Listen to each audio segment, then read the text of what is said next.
Hello. And we Sorry. are live. Okay. Welcome. I'm James, Managing Director of JP Fire and Security Systems Limited, and today we're going to be looking around the ZFP fire alarm panel from C-TEC. So the ZFP fire alarm panel is C-TEC's intuitive touchscreen fire alarm control panel. So the one I've got behind me is on a CAST protocol loop running CAST Pro. So we're going to just have a look down at the panel.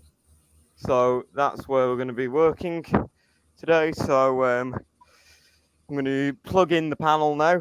And so we've got a couple of faults to diagnose first. There is a problem with the loop. So we're going to diagnose that. I'm going to show how to properly diagnose the loop. And from there, we're going to look into a tad bit of software programming. So how to set up the software and how to program the panel from the software. So firstly, we're going to power on the panel. So the panel is powering up now.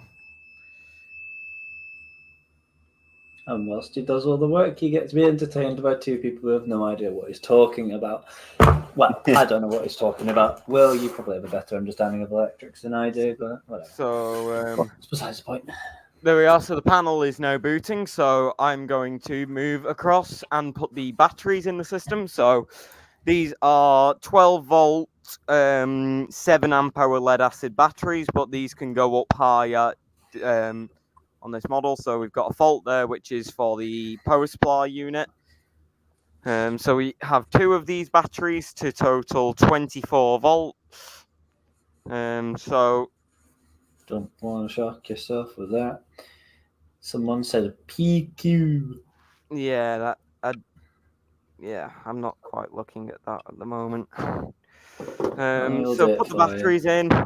Have one of the batteries with the terminals at the top, and have one of them with the battery terminals at the bottom. So stand them upright.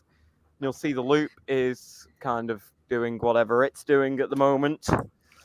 So what we're going to do now is we've got a fault there, which is open circuit on loop driver. So this is the first fault which we're going to diagnose. So I'm going to keep the panel door open just because it could be an in the panel fault. What is an open circuit fault exactly? So open circuit fault, what that's telling me, so the loop, you've got 2 ends. You've got the A side and the B side of the loop. So coming out the panel, we've got the A side of the loop, which goes round through each device and then comes back to the panel on the B side loop. Now it does power the loop from both sides, but it completes the circuit between the 2 sides. So if one of the devices is open circuit, we will have that problem. The circuit can't be completed. Okay. Yes. Alarm Museum says, hello, this looks interesting. You will be correct. Hellos. Let me yep. So I'm okay, so I've not found the fault just yet, but I think it is within one of these detector bases. So it's stream on YouTube as well. Yes, it is streaming on YouTube. Oh, what's your channel? I don't know if I have it saved. It's JP-Alarms. So I'm going to just... Okay, sorry, I need to mute that. I can hear myself. So what I'm going to do real quickly is I found the open circuit fault. So one of these detector bases, the wire had come out. So I'm just going to reinsert that. So the devices which are present on the loop at this time are C-TEC's revolutionary CAST Pro devices. So these are integrated devices. These only function on the ZFP fire alarm control panel. They will have XFP compatibility at some point soon, but I'm not too sure when that will be. So this device here is got a great. It is a CP411 TV. So that is an optical heat with CO a tone sounder, and a VAD. So these devices here, you have got a standard optical element. You've got an A1R heat detector, an A2 heat detector, and a B-class heat detector. You've got a carbon monoxide sensor, a 92 decibel sounder, and an O category VAD. Or is it a C? It could be a C category VAD, actually. Not too sure. It doesn't actually say on the back of it. I think it's an O category. So what I'm going to do now is just clip the detector heads back on. So the detector heads fit onto the normal cast bases. And they function no differently, really, to any of the other systems. Just obviously you've got the compatibility with all the extra stuff. So what I'm going to do now is I'm going to reset the panel. I'm going to close the door on the panel. It's a bit stiff, so somebody's pinged me in traffic management. Who's pinged me in traffic management? Oh, hang on. Dylan sent a picture of. So there we are. I should have a C-TEC key somewhere. Tell a lie, no I don't. Okay, so we've got a couple issues now on the panel, which is these devices are just not properly addressed yet. So that's simple enough. We go into access level 3 on the panel. So you go into access level 3, enter your access level 3 code, go into commissioning functions, auto address, loop 1, and go. Then when it says, are you sure? Press yeah. Find only new devices. No. Are you sure? Yeah. So now what the panel's doing now is it's looking through the loop now and it's scanning for all the devices. So each one of these devices now will be auto addressed with its own address. And this is a much better alternative to what we call hard addressing a system, where we would flick dip switches, or in the case of Hachiki, we would clip a detector head on. So we just saw one of those, yep, another device flashing. So this is the panel automatically addressing the devices when the LEDs flash. So we've currently got 3 devices on the loop, which is a tad bit worrying. We should have 4. So I'm going to mute that buzzer real quickly. So we should have 4 devices, but we've only got 3, and I've found the reason for that. This detector base has got virtually no connections in it because the wires have all snapped. So that's not handy, but we can fix that. So fault finding on the, I mean, it's not wired in FP200. If it was FP200 or even Flex, I think we wouldn't be having problems with these wires, but it's Cat5e cable, unfortunately, because it's the only thing I can really afford to use for just demo purposes. So what I'm going to do before I start cutting the loop or anything like that, I'm going to actually shut down the loop as such. So I'm going to open the panel up, and then I'm just going to unplug the loop inside the panel with the quick disconnect. And now the loop is not live anymore, so I can start cutting the loop with no worries. So there will be a fault on the panel now saying that all of that stuff's missing. So a little more about the ZFP panel. The ZFP is a very, very good panel to use because it's got its touchscreen interface. But not just that, it runs on 2 different protocols. You can get it on Apollo and you can get it on Cast. Cast is my recommended option for this panel because you've got all the flexibility of Cast Pro, which can be then utilized, which I think is just an all-round good option for any system, because Cast Pro isn't just about all the integrated devices. You've got the intelligent fault monitoring. You've got the detection chambers, which are use a different light scattering pattern to the normal CAS detectors, which give them incredible false alarm tolerance. And you've got a better software algorithm, which can really distinguish a normal a normal condition between a false alarm and a fire. And that's what makes CAS Pro really one of the higher end systems on the market, because with CAS Pro as well, I think if we look at, say, for instance, Gent with their S Quad range, you can see that they've got false alarm tolerance, but they still have false alarms because the software really isn't there for that. They're doing hardware false alarm reduction, not software, and that kind of gives the issue that, well, if you put the hardware there, you might have some false alarm reduction, but if you don't have good software to pair that with, you're not going to really see you're not going to see much improvement.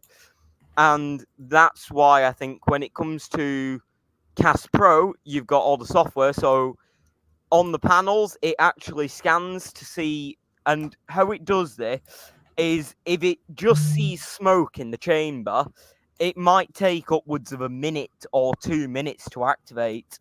And that's because if it doesn't see anything from any of the other sensors, it will try to disregard as such the smoke as such, and it will give it as much time as it can before it will start to alarm, because in a sense it's not going to believe the smoke just on its own if it doesn't see any signs from any of the other sensors, like the carbon monoxide sensor or maybe the heat elements. So that's where I think the algorithm for that comes in handy. But we've got some other stuff on the system which I can see. So in the panels as well, we've got in the engineer facility, we've got a lot of different things we can work around. So we've got say, for instance, if we go into engineering functions, we can map the loop out, and each device comes up on a square. When you're setting up device text, you don't have to connect it to a computer to do that. You can actually program it with an on-screen QWERTY keyboard, which really saves time, because you connect up the PC for more. Then you don't have to connect the PC for absolutely all the programming, unlike the XFP series, which most of the programming you have to do on the laptop. So if I go on to auto address now, loop 1, go. Are you sure? Yes. You sure? Yes. Yes. Find only new devices. No. Are you sure? Yes. Go. So now what it's going to do is now scan the loop again, and it's just going to disregard what it's just addressed these devices, and it will just address them again with new addresses. And so on a cast loop, you can have up to 255 devices per loop, and you can pretty much have as many zones as the panel can physically handle. Because this one here can handle up to 200 zones.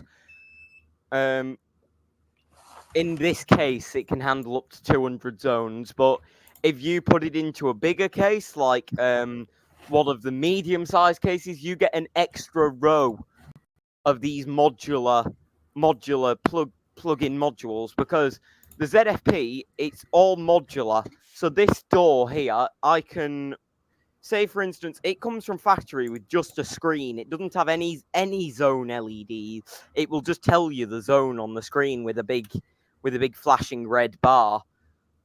So if I wanted to add zone LEDs, I can unclip this white blanking plate from the panel, and in that slot there, I can then plug it into the back of the display via them 2 ports. And I could either have I could have up to a 200 zone LED panel. I could have a 20 zone LED panel. I could have a 20 zone with 5 key switches, 20 zone with a printer, just a printer and key switches. So pretty much you can get any and I think at C-TEC as well, I'm sure if you speak to the technical and all of that department, I'm sure you can get custom modules made as well to suit your needs.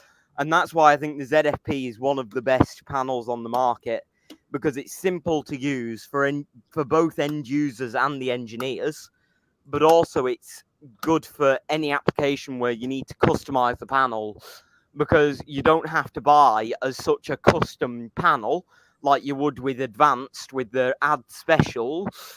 You can actually you can do all of that through through the panel.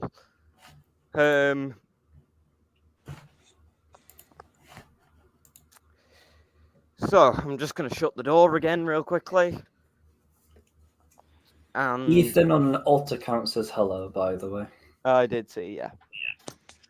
Mate, So Sydney parade with white bordered lights looks strange. They're like that. I mean, you will know, so these systems as well, this will be a part that you might be able to interact with a bit. These panels have conventional sounder outputs as well, so you can wire any sort of devices, really. So like a Yodel on wire 3, for example. So yes, I could take something like one of these here, a Yodel Arm Y03. This one's a railway variant, so this one here is the all famous RF2s. Best alarm. Yeah, so they should not have bothered making other ones. Like one of my personal favorite alarm sounders of all time. Same here. So I think as this alarm here is actually from the same batch as one of your alarms. Yeah, it's the same batch number. Didn't Adam order like a load of them and you each got one or something? Yeah. I remember that. So, as well, another thing which is able to be wired into these is you can use, you've got monitored inputs on these as well, so you can use those with a couple different things. But on the loops, you can also use intelligent input-output modules. So, with an input-output module, I can wire in something like a conventional sounder, but also I could wire a conventional sounder into one of those, or a conventional call point, conventional detector. But another thing I could do is at the side of me here, it's just off camera, I've got an aircon unit, and pretty much you could wire it into a shut-off switch for something like the makeup air units, or the so you could make it so it'll turn off the extractor fans, say in a commercial kitchen environment. You can also do gas shut off. So there's a lot to do with these systems, and that's just the tip of the iceberg. You can connect output modules into something like a PAVA system. You can connect them into pretty much quite a lot. So I've just reset the panel now. I've got my multimeter out just in case that fault comes. Minimum wage is going up to £12.21 per hour, and yet First Bus only pay £13.30. That means it's just above minimum wage. Yeah. If we can see in the top corner there, top right corner, you can see Will has got one of the RF2 Sounders. So those Sounders are. Will you actually? I'll leave that to you to explain what them Sounders actually are. Right. So these Sounders here are most commonly found on level crossings. The MY03, RF2, 24 volt DC The things that go WRs, and they're made by when currently they made by cross them. MoFlash, previously Stahl, and then before that Signature Industries. Originally by Clifton Snell, but then Signature Industries owned the Clifton Snell brand. I think it was in like the early 90s, and then followed by Stahl in, well, I think it was around about 2010 thereabouts, and then later MoFlash, who to this day are own the rights to Clifton Snell. So yeah, as I said, you can. This particular type, the Boyo 3 RF2, is most commonly found on level crossings, and they're capable of, as indicated by this sticker on the top there, of doing 2 different speeds. Yeah, 2 different speeds: slow yodel and fast yodel. To make it do fast yodel, you have to fit a link wire between terminals number 1 and 2. So that's in the rail community known as stage 1 and stage 2. But isn't that also known in the fire alarm community as well, stage 1 and stage 2? No. So stage 1 and stage 2 in the fire industry, it's actually called level 1 and level 2. So fire level 1.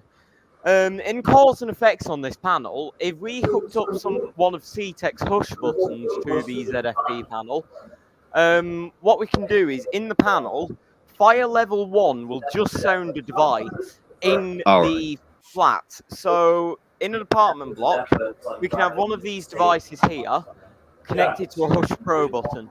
That will sound... So if I go into Device Manager now and go to device number 2, and then go to Device Output, it would turn on the fire LED on the device, like so. And then pretty much what we can do from there is we've got beacon, so we can turn the beacon on, warning this will flash. So we can turn the beacons on, and then it would sound the alert tone.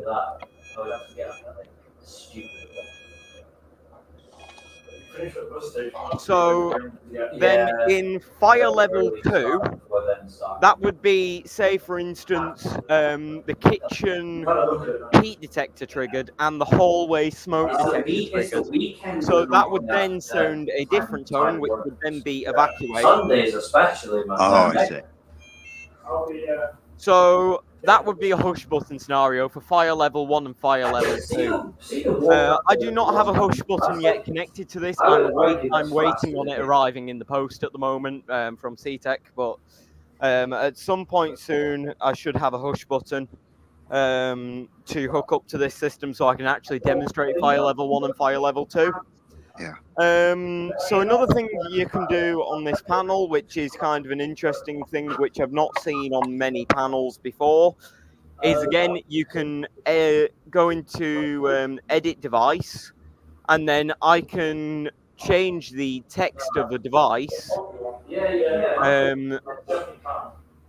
I can change the text of the device, but I can also, the thing about the cause and effects, I can change what input group this triggers into. So we can have input groups for different things on this. So say for instance, we could have call points, blue lockdown call points connected onto the system. And we can have those play a special message if it's voice sounders that are connected. We can have that play a special lockdown message, or if it is tone sounders, usually would use DIN tone for lockdown scenarios. And what we do from there is we would have that on a different input group. So these would come from the factory, auto-configured to all input devices. But another thing that you can do... Yes. Yeah, MS security. That's correct. Yeah. So another thing that I think, which I've done, is on these panels, cause and effect. There's a lot more to it than just that. You can make these do anything. So another thing we can do is what we call phased evacuation. You too, mate. I'll see you tomorrow evening. Phased evacuation, we could evacuate one part of the building and then evacuate another part and time the evacuation. So in cause and effects, if a device triggers like a call point or a detector, let's talk about a block of flats, for instance. We can have it so the system will evacuate. It'll start off first evacuating maybe just that one flat, or maybe it could evacuate just this floor. And then incrementally, in a timed cause and effects row, it can start evacuating maybe at the same time. It can evacuate the 2 floors above it. Or so say it's floor 5 and it is a 7-story apartment block. It can evacuate floor 5 and floor 6 and 7 at the same time. So phased evacuation, sequential evacuation. It's under a couple. It's known as a couple names, but usually we call it phased evacuation. So another thing which was implemented on the ZFP after Grenfell was that you could get key switch modules, and when Hush Pro came out, another thing which you could do is you could have key switches for each floor. But another thing you would notice is there wasn't an evacuate all key switch. To avoid confusion, you would have like floor 1 to all that, and instead of it being the LED panel here, it would be a key switch panel, and you can get the medium case one to have more key switches and even the large case one. And obviously you can network more of these panels together if necessary. And I'm sure speaking with C-TEC, you could probably get another add-on key switch panel instead of just a full panel. It could be just a key switch panel. But another thing which has come out now, which is kind of more replacing that idea. I mean, it's not replacing that idea. You can still do that, but another panel which does a similar thing, but it's not an alarm panel, is the Evac Alert panel from C-TEC. I don't have an Evac Alert because they are very, very expensive panel. I mean, I don't think I would have any chance at C-TEC giving me one of them. I mean, it took me 5 years to nag one of these off them. But the Evac Alert panel is based around the ZFP panel. So it would have an 8-loop ZFP panel inside of it, and the display would be hidden under a locked off panel, so you can't access that. And you just have loads of toggle switches, and it is you can get 2 versions. One in this cabinet here, but with a chunkier door. So it's got another door within it, and then that one's locked in, and then it's got another door going over it. And that's the C-TEC cabinet version. But the main one which was done was in collaboration with a company called Gerda, which they specialize in fire-rated door sets. And they made a large panel which is absolutely massive. And pretty much one of these sits inside it with all the key switches. And that's to do the same thing, is so the fire service can come along, open that cabinet, and it's in the name Alert. It doesn't have any alarm. It doesn't have any detection devices or manual call points connected. It is just purely Sounders connected. And you would have in each flat a fault-tolerant isolator module, and that would stop any damage being caused to the panel from short circuit faults as the fire grows. So on the panel itself now, you've got a key switch which accesses controls. On the screen, you've got the company logo, you've got your menu button, reset, mute, silence, and back. And then you've got some banners at the top. So if I cause a fault on the panel, it will show up with a banner on the panel. I think it's just a bit too bright for the camera. Yeah, I am JP Fire and Security is my company, yeah. So it pops up on screen with a yellow bar, and it says in bold text, Zone 1. And at the top it says 1 fault in the fault bar. So if I mute the buzzer, it says P1, which is panel 1, L1, A3, so loop 1 address 3, loop 1 device 3, cast pro, optical heat, and CO/tone sounder and VAD. So that's saying device missing. It tells me what date it went missing and what time it went missing. And the good thing is about these panels, it will log that fault and it will show up on the panel. But if that fault is now restored, it clicks off the screen. So luckily the faults aren't latching, which is handy for engineers, because it means that it's say a homeowner is cooking something which would be quite smoky, and they think, oh right, we're in a flat, but we did this at our old house, and they pull the detector off. It will show up on the panel with the fault, and the concierge will be in the building, might be alerted to that on the communal fire alarm system, and say once they've done cooking, they put it back, the fault will clear. And I mean, it's unfortunately more common than you'd expect, people taking detector heads off. Whereas on advanced, let's say for instance, advanced panels, they do not clear the faults when the head is put back. You actually have to go back to the panel and reset it, which is a bit of a pain. So another thing about the panels, you can actually network 255 of these together, whether that be full panels or repeater panels, and they connect down at the bottom here on the network.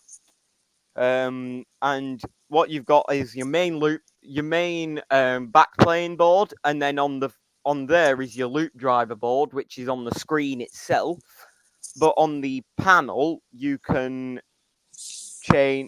add an extra card, so you can convert a 2-loop to a 4-loop. You've also got extra space for modules down here. So another thing which can be connected to this is C-TEC's Envision module. That is an IoT module for C-TEC, so that gives you remote cloud management of the fire alarm system. So again, if we're talking a block of flats, you could have it pop up on Envision when somebody burns the toast and it goes into fire level 1. It will not be reported at the panel. It will only be reported in the flat on the Hush Pro controller. If a fire level 2 occurs, it will be alerted at the panel, and again, with the sequential evacuation thing, it will then start to roll through its cause and effects.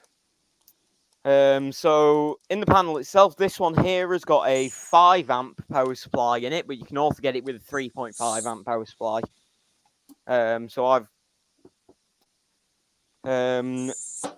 So what I'm going to do now is I'm going to actually plug in a programming lead. We're going to get the software up. I'm going to do a little bit of work on software, showing how to program this panel from the C-TEC ZFP tool. So I'm going to plug the panel into the PC.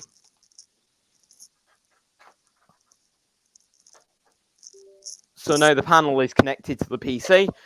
Nothing needs to be done at the panel now. That is done. That is connected to the PC. So what I'm going to do now is I'm going to install ZFP tools onto the computer now. So we'll go into File Explorer, C-TEC, ZFP software package, ZFP programming tools, output file, disk 1, and setup.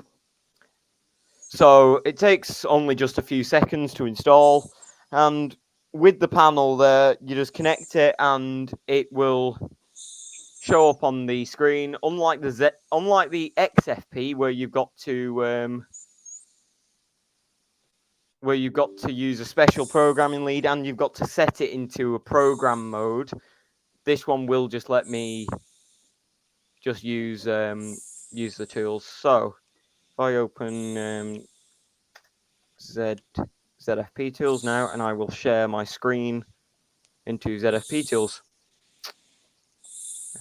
Present, share screen. To those interested, this is what the inside of a YO3 RF2 looks like. Yeah. Right, so I am in the software now, so we can see on the software there is a spider crawling across my desk. One moment. So in the software tools, you can see the logo.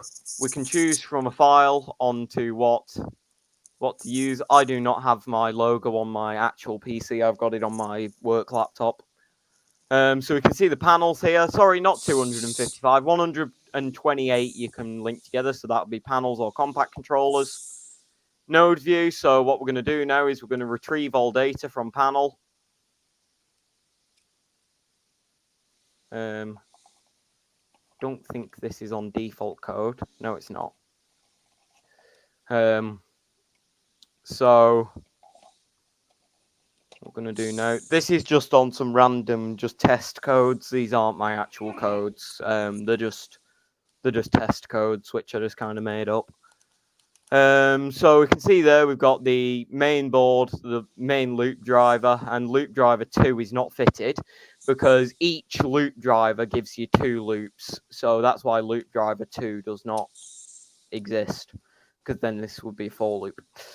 So we can see there the amount of seconds for the verification time. So detectors is 10 seconds, call points is 0 seconds, input outputs are 5 seconds, and so a fault. So if we go into basic configuration, we can see the loop protocol is CA. If I change it to Apollo, that will not change it at the panel. That's just, you can select between the different protocols because there's 2 different versions of this panel. I've got loops and zones, so you can see you've got A bus, loop 1 and loop 2. Devices, so we can see system, we've got 2 conventional sounders, 2 panel relays. There is a EN54 PSU, fault buzzer, fault relay, event log, panel device, touch panel, monitored inputs. There isn't. So another thing which can be done is a radio pager, a panel printer, event timer, zonal LED array, and key switches as well. Where are the key switches? Yeah, key switch. So you can have extra key switches on this. So if you go to system, so A bus, there is nothing connected to the A bus yet. So you could have a 4-way sounder card, 4-way zone plus sounder card, so that would be a zone monitor unit, 4 to 8-way relay card, and an 8 to 16-way input-output card. Loop 1, so we can see we've got the device palette here, so I've got the CAS Pro devices. So if I go into edit devices, you can see the name of the device, first channel, second channel, and sounder. And then you've got data logging, so that's just on that device. But this one here has got a VAD. So we go into device to see all that, but we've got sounder and VAD. So the group on this VAD, I'm going to set that under VADs, which is a group I made. So if we go into cause and effect, I made VAD.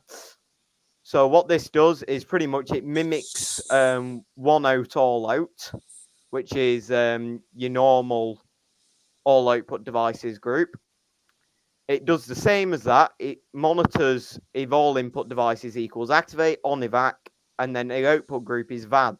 But silenceable is not checked, so that allows me to do audible silence. So when the panel is silent, the VADs still flash on this panel on the detectors. So going to VADs and VADs. So in device summary, you can see all the different devices in there.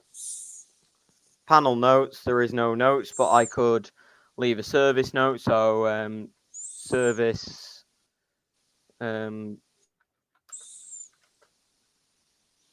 service by James P. Do that. So panel logs. Let's retrieve the log from the panel.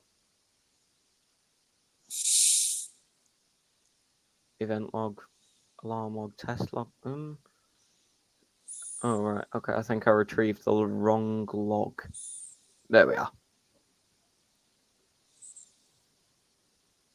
So, yep, we've got the full log now. So I can see there, panel reset, user logged in, key switch, panel silence, zone in fire, optical sensor 2 on that detector triggered, because that's so that would be optical tested, user logged in, access level 3, PC download complete, access level 3. So there's lots of different event logs in this. Battery voltage critical, devices missing. So this was just from the past couple days of just random fiddling around with this panel. So we're going to general. If we go into system view, you can get site notes in there, the installer, client, and most of that. So in node view, if I go to loops, loops and zones, devices, yeah. What I can do from here as well is I can say, for instance, I can add a device. So I can click there, just add a device. So that would be a Cast Pro optical. So Cast Pro, I mean, it's not for everywhere really. I mean, I think it's got its place, but normal Cast is still a very functional system. But Cast Pro just gives you a few more advantages over Cast, such as the intelligent fault monitoring and false alarm reduction. So I think that's mostly it for this panel. For now, I'm going to when I get some more stuff for the panel, I'm going to do another live stream showing that. But there is not a lot more to show here as such. I think we just have that. So more onto the side of Hush, which can be connected to this panel. That is a grade C alternative to a grade D system. So grade D would be something more like ACO, Fire Angel, companies like that. So a grade C alternative, that's is a little bit more on the higher end of the domestic market. So you've got, it's a BS5839 Part 6 system, but it's kind of also got the integration of Part 1 with it. So it's installed as Part 6, but the good thing about Hush Pro is it doesn't have to be wired in FP200. It can be just wired in normal twin and earth mains cable, which is kind of handy, but I mean, I would still wire it in FP200. I mean, approval-wise, the system's approved to all the relative EN standards, so EN54, EN54 Part 2 and 4 for the power supplies and stuff inside of the Hush button itself. And another good thing about the Hush button is that it is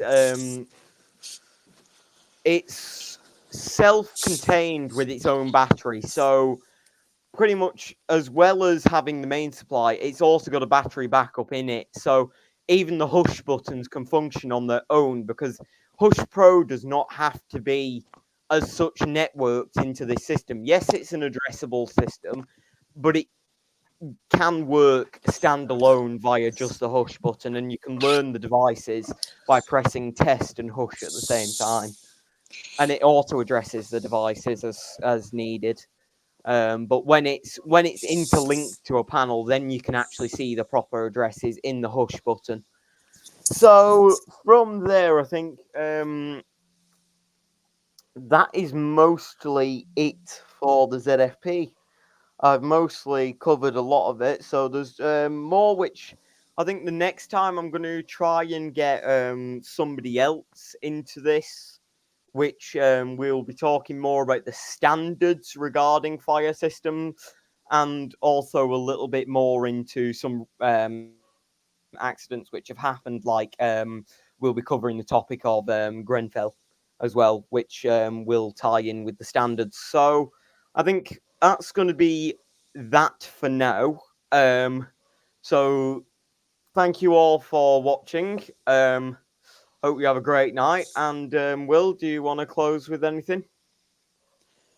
Well, don't really have much to say really, but just glad I'm glad to be part of this stream, even though I've not really said a lot, but it was nice to just listen in, I suppose.